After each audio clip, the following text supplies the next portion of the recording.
4-year-old Umiwad is getting her tonsils removed, a normally routine operation if it were not for COVID-19.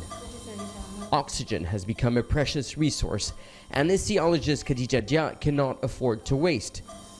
She administers it with caution.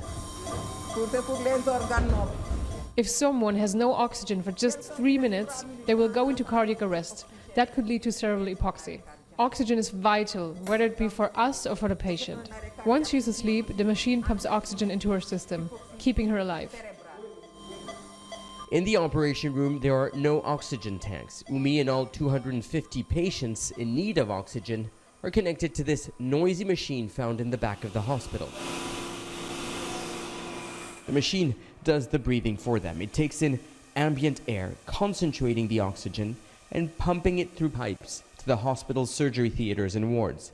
Senegal's Ministry of Health ordered these mobile oxygen facilities to all of its public hospitals just before the COVID-19 outbreak.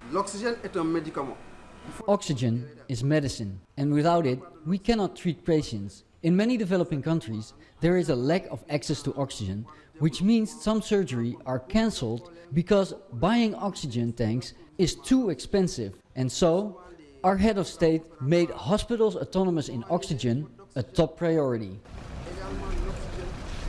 Faced with the contagious COVID-19 Delta variant, the state is deploying mobile oxygen machines to every health facilities in the country to ensure surgery can go as planned.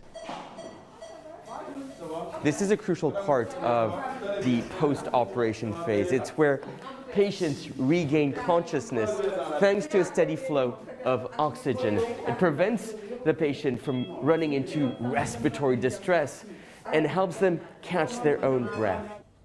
Every breath counts. A coalition of global health campaigners says 18 low-income countries are dealing with an acute oxygen shortage. Most are in Africa. They accuse multinational companies of overcharging oxygen supply.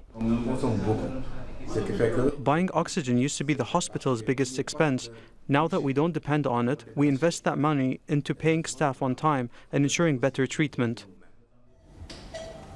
Umi is slowly waking up from a surgery that would not be possible without oxygen, an essential and life-saving resource that so many need in the face of a third wave of COVID-19 infections in Africa. Nicolas, Haque, Jazeera, Dakar.